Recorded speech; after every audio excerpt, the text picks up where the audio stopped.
This is what proper lock maintenance really looks like.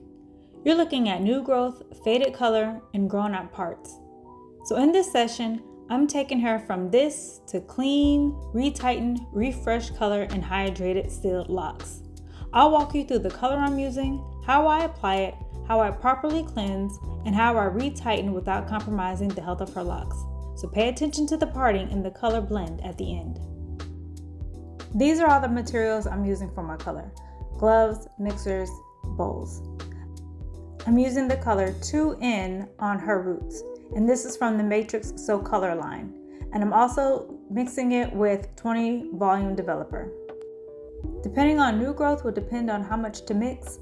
For her, I like to do 1.5 ounces of color and 1.5 ounces of developer.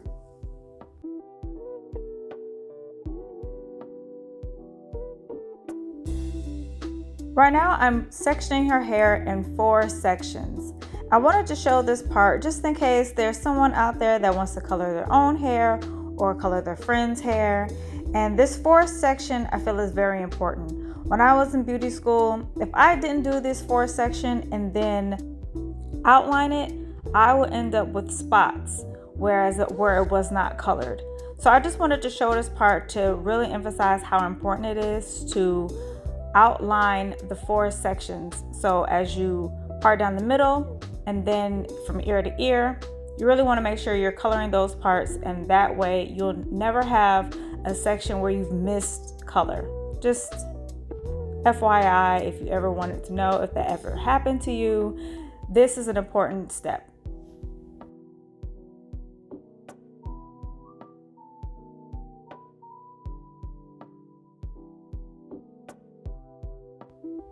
Then once you outline all 4 sections, then you're going to go through each section, part thin sections. In this case, you just take 1 row at a time and color the roots.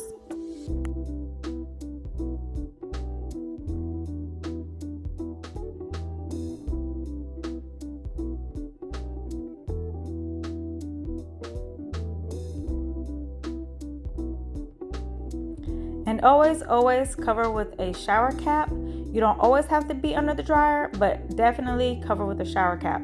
And if you go under the dryer, 20 minutes max.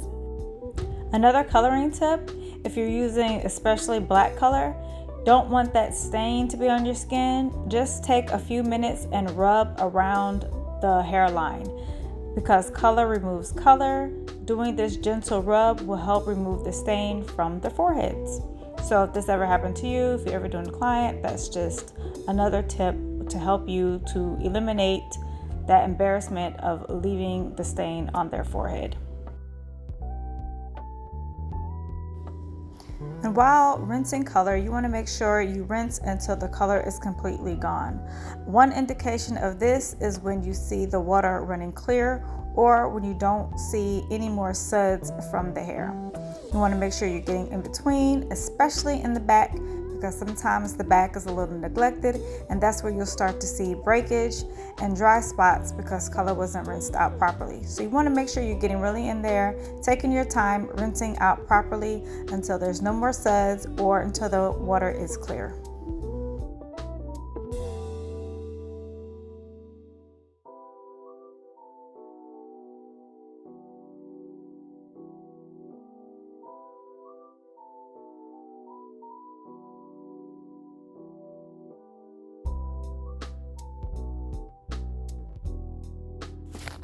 Now I'm using my Hydra Restore shampoo immediately after the color. I like to do 1 swipe of the shampoo in the top, lift the hair up and get the middle, and then use the remaining in the back. Again, the back is very important. I feel like a lot of people miss the back and it's neglected, and that's why you can find yourself having a lot of breakage right there in the nape of the hair. And then again, when shampooing, we are only using our fingertips and concentrating on the scalp. The shampoo and massaging methods down the hair shaft will come later and will still get the hair nice and clean, but your focus should be on your scalp and right at the roots, because that's the most important part that needs to be cleaned.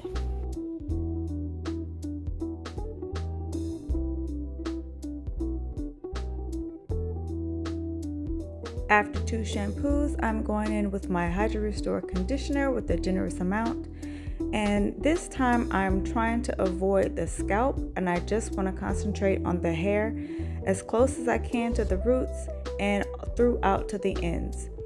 Doing this will make sure that the scalp isn't clogged with anything, keeping the scalp breathable, but also conditioning the hair, especially after color, because it can dry out the hair. And the conditioner restores all of that moisture. While applying the conditioner, I like to do a nice scalp massage. This is one, relaxing to the client, and also stimulates blood flow for the scalp and helps stimulate hair growth.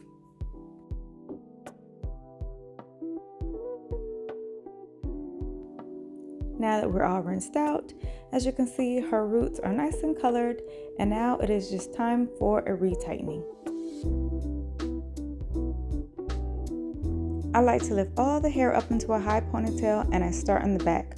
1 lock at a time, usually 1 row at a time as I start to retighten. This is the tool that I use. I got it off of Amazon. You usually get 3 in a pack, and I believe it's called the Nappy Lock tool. So here I am just starting to retighten right here in the back.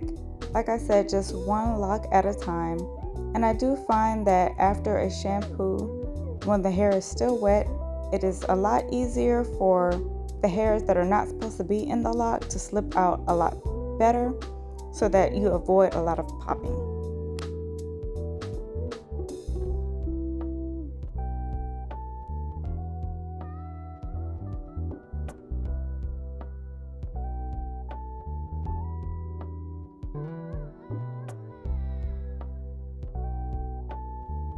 So I take the end of the lock into the loop of the Nappy Lock tool, and then I put the Nappy Lock tool into the roots where there's new growth, slipping it through and sliding it all the way in.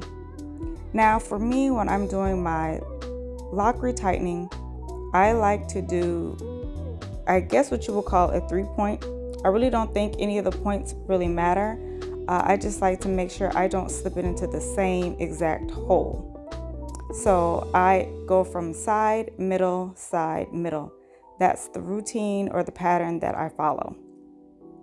And while doing that, I try to stick to the upper side, the middle, and then like maybe the lower side of the next side. And I'll show you what I mean. So taking the end, slipping it through, and then I will take it go in from the side, right there at the bottom, pulling it all the way through.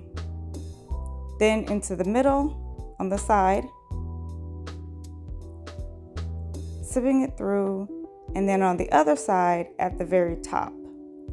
And just doing that pattern, now going back to the middle, but on the other side from the previous time.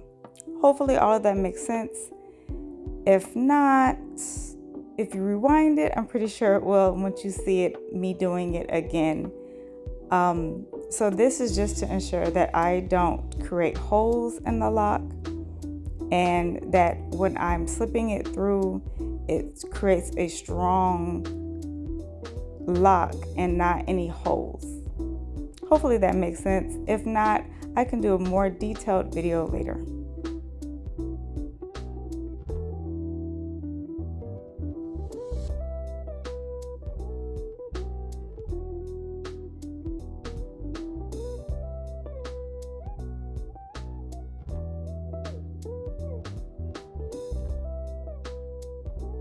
So afterwards, I'm using my Rose Hydration Mist to make sure we're putting back the hydration into her hair, and then following it up with my Moisture Replenisher Oil to make sure we moisturize or still in that moisture.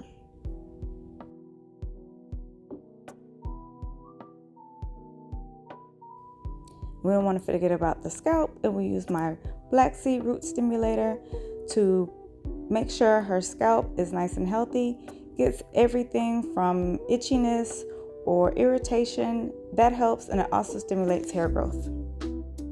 So she is all done, nice fresh color, nice fresh retightening, parts nice and clean, and I'm just so excited to see how her hair has grown and thrived throughout her lock journey. It has grown so much. I believe she's coming up on 3 years, or has been 3 years, and I'm just excited to see how healthy her locks are and just to see her journey continue to go. This is the way she normally likes to style it afterwards.